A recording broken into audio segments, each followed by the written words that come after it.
Here's a visual look at the England national football team squad, featuring members of the men's senior team as selected for recent World Cup qualifiers. Current England men's national team squad.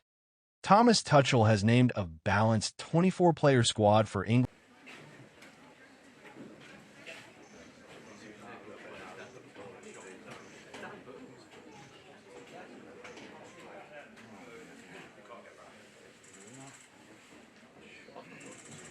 Once you do it once, probably don't like it.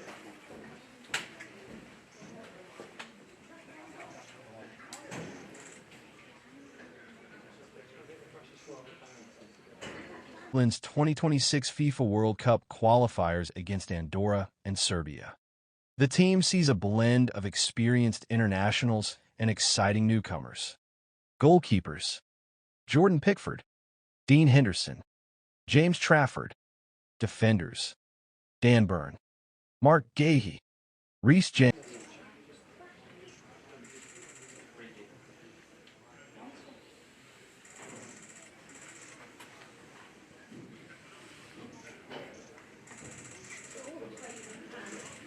Tuchel and Kane, is that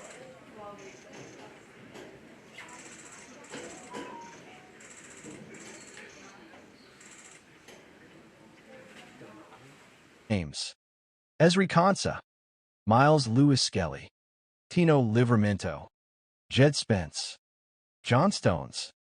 Midfielders: Elliot Anderson, Morgan Gibbs-White, Jordan Henderson, Declan Rice, Morgan Rogers. It has, yeah.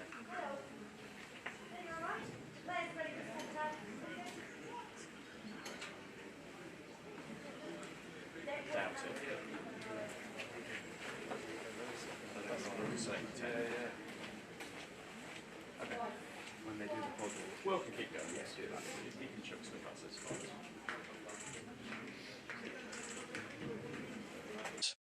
Adam Wharton. Forwards: Jared Bowen, Ebereki Ease, Anthony Gordon, Harry Kane, Noni Madueke, Marcus Rashford, Ollie Watkins. Highlights: Jed Spence received his first senior England call-up, set to become the first practicing Muslim. We're ready when you are, anyway.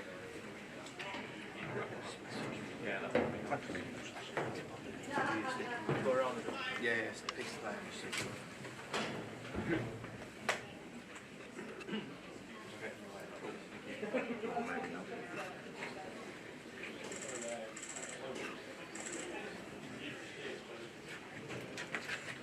To represent the men's national team, marking a historic and inspiring milestone. Elliot Anderson also debuts in the senior squad.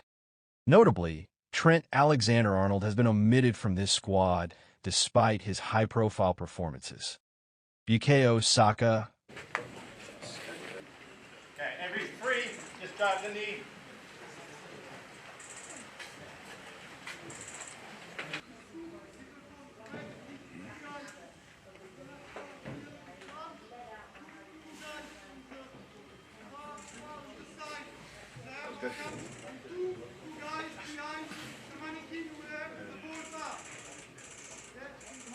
Cole Palmer and Jude Bellingham are unavailable for this window, despite being key players. There's a tactical shift. Declan Rice is being deployed more as a box-to-box number 8, with Adam Wharton and Jordan Henderson competing for the number 6 anchor role. Summary table. Position note.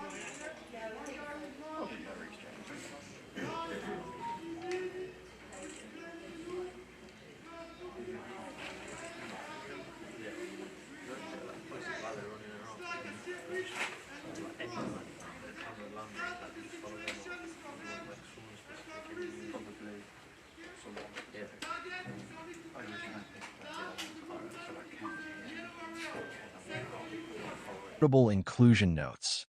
Defense: Jed Spence, Miles Lewis-Skelly historic debut, fresh defensive options. Midfield: Elliot Anderson youth, injected into core. Attack: Kane, Rashford, Bowen, Watkins.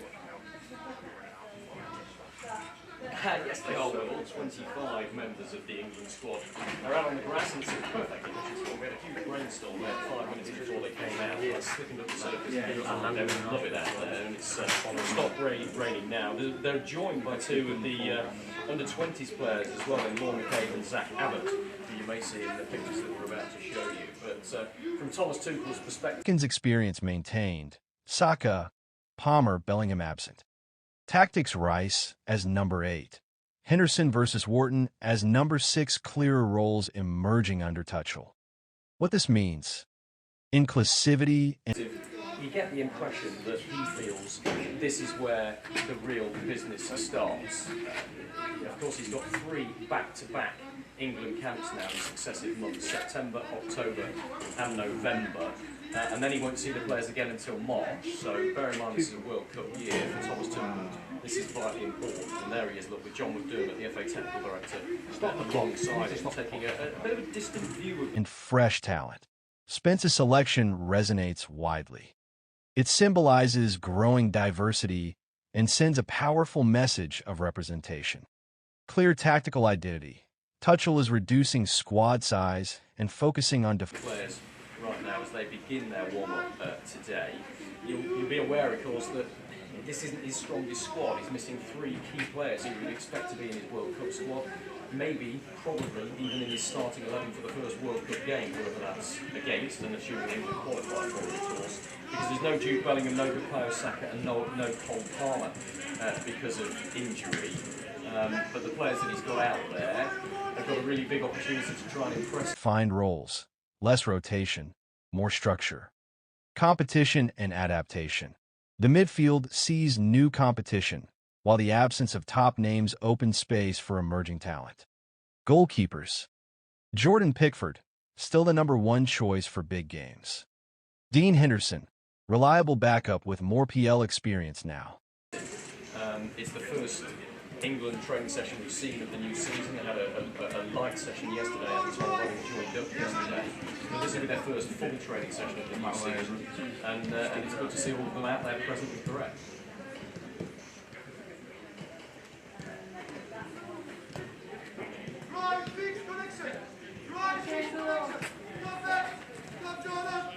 Yeah, Mark Gay.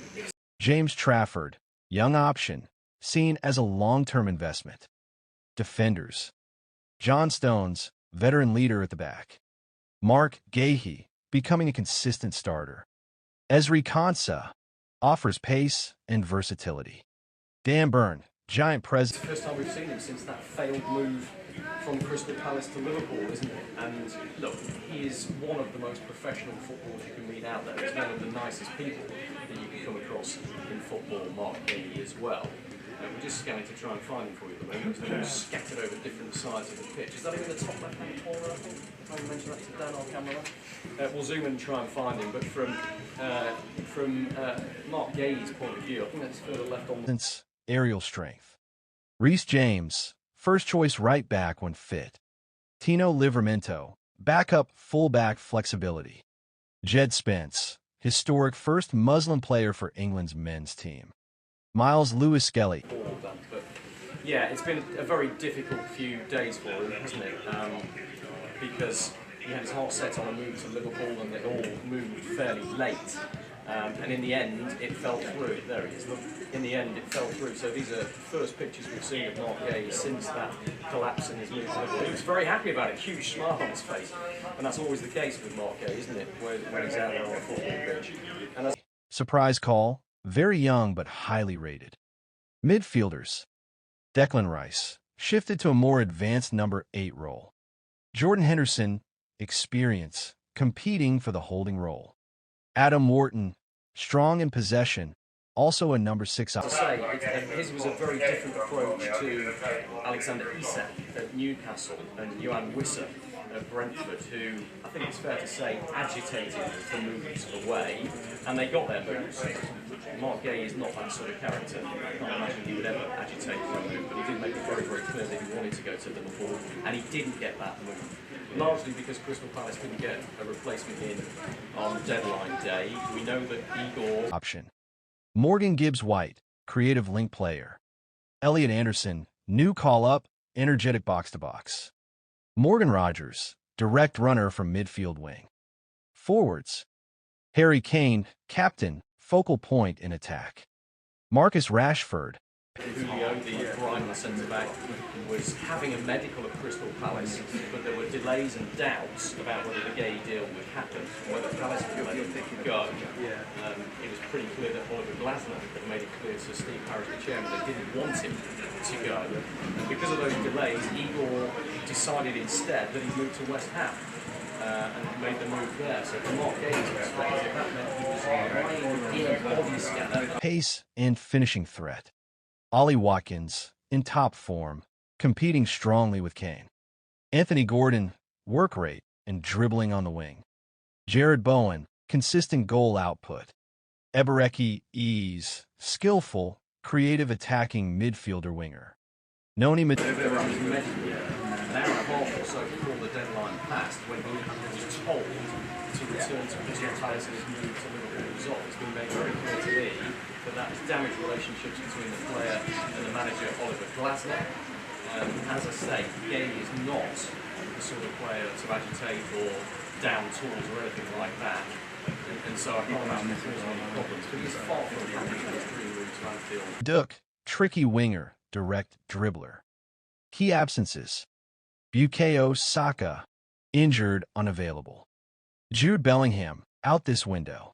Cole Palmer, also missing.